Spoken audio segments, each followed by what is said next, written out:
I love watching documentaries. I really like Louis Theroux, though a lot of people dislike him for some reason. I don't really know why, but that's not the point of this video. Having worked with a fair few people throughout college who have pitched documentaries to Channel 4 and the BBC, one thing stands out right in making a good documentary. Being unbiased, letting the viewer make their own decision about a specific subject. This generates discussion. This leads to either breakthroughs or understandings in the mentality of people and how they think and how they react to certain subjects. But more so, it makes the documentary a talking point long after it's finished, which is what any good documentary, movie, or show will do. I've already touched a little on Kickstarter, but two specific projects have caught my attention. We'll start with the most pointless one and work our way down. Sorry about the lack of visuals. And also my voice, but I think you've gotten used to me throwing curveballs by now. Hopefully. So let's get started. Tropes versus women in video games. I don't personally think that women have the greatest of representation in video games at the best of times, but to create a 5-part series, now 11 parts with how much stupid money you've thrown at her to create something that most people do for free, detailing the characters you hate in video games in a non-constructive manner that doesn't highlight the aspects of good female characters, is fucking stupid. Hang on, wait, you're actually gonna do that now that you got almost 3 times the money to fund this little operation, and probably because you realized that you weren't doing anything fucking productive and people called you out on it. Good for you, this is the same sort of thing. You're not gonna learn anything new. That's the first big problem. The fact that you think each episode will take 10 to 20 minutes is kinda disgraceful when each and every single video in the series can be rounded down to a fine point of, we want this to appeal to a 15 to 25-year-old male demographic who are the core consumers of video games. You are not going to enlighten the audience to an issue. People already understand this issue. Isn't it crazy? Isn't that just?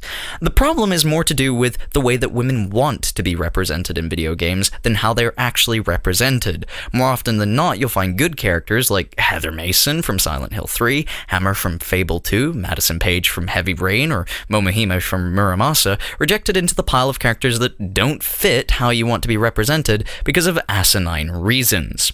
This makes your series boring, repetitive, and incredibly masturbatory, a word of which you will hear a lot over the course of this audio-visual extravaganza. Okay, once again, skip the visual part, but you get what I mean. And the audio part. You are literally bathing in your own preconceived notion, and nothing from this series will change the way that people look at women. Well, aside from the reaction of the general public so far, which makes it kind of seem like you've done more harm than good for females. How about that?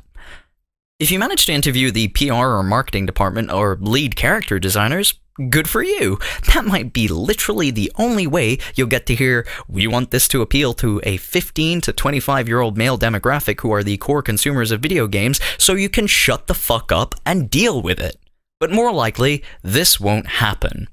This is not just an isolated incident. These sorts of documentaries are being made with the sole intention of getting the creator's point across bluntly, and they only serve to wax lyrical and inflate both the director's ego and the people with this preconceived notion.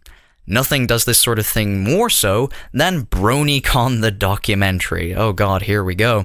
I think when you have to justify something to the point of getting multiple TV personalities to big up your obsession with a cartoon, you are actually going a little too far. No, I do not have a problem with something affecting people's lives positively. It's when the creator of a documentary specifically says that he's going to throw someone into the brony fandom who has never experienced it and says that they are literally only in it to make bronies look good. That's when I have a problem. No, really, just listen.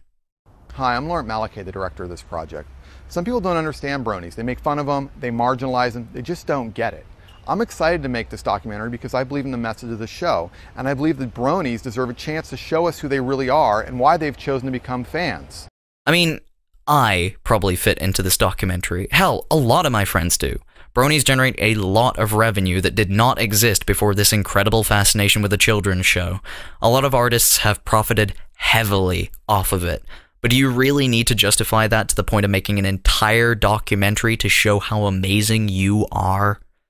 I doubt that anywhere in this video will be the Lyra fuck toy that someone made recently. I doubt anyone who looks anywhere less than a solid 7 will get more than 5 seconds of screen time unless they're injured or mentally disabled. I know that's kind of a bad thing to say, but really, that's gonna be the truth. Once again, I don't have a problem with documentaries, nor do I have a problem with people who a show has affected in a positive way. I have a problem with big-ass circle jerks like this and the women's tropes documentaries because they have not only made huge amounts of money, almost 5 times the goal in most cases, but it's off the back of people who want to feel good through these documentaries by putting in no effort whatsoever. Women who feel underappreciated or misrepresented by video games, and 25-year-old neck-bearded bronies who constantly argue that the media is against them and that liking a children's show is perfectly normal. Which it is. It's just liking it so goddamn much that you go against your own credo of love and tolerance and shit all over anyone who says that they don't like you, shoving it in their faces. Okay, fine. Example time. How's this for you in terms of left field? I collect Figmas, Chinese fucking girl dolls. I don't need any justification for it, nor does my life revolve entirely around it to the point where people don't want to talk to me because all I do is rave about fucking Chinese girl dolls, or fucking ponies, or fucking ponies. I generally don't get sexually excited by ponies. The one exception is Spitfire. Which definitely won't be brought up in the documentary. See, I don't mind. I don't mind people talking shit about me or the possible things that I may like because I don't need to justify or appropriate these things onto other people, nor do I bring them up all the time. They're just a part of what makes me me. I fucking like them. That should be it. You shouldn't need a fucking documentary about how you like something. Stop throwing money at masturbatory projects like this, and do something better than whining about how you want females in video games to be strong and independent, but not too strong and not too independent, good-looking, but definitely not too good-looking, intelligent, but not super smart, and flirtatious, but not slutty. And also do something better than trying to shout at the media that you're great people while creating a gender imbalance in a lovely children's show made predominantly for young girls to enjoy, but also the general populace as well, all while appropriating rape culture and bitching that Rainbow Dash is the best pony when she is clearly the worst role model for young girls that has ever been seen.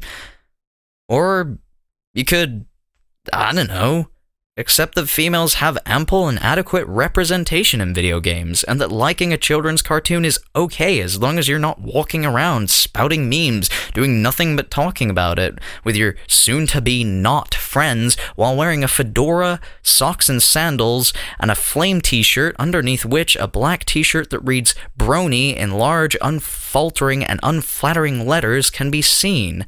It's your call. I'm not the one wasting my money on shit that does nothing. Now, if you'll excuse me, TF2 just updated and I need to buy some keys.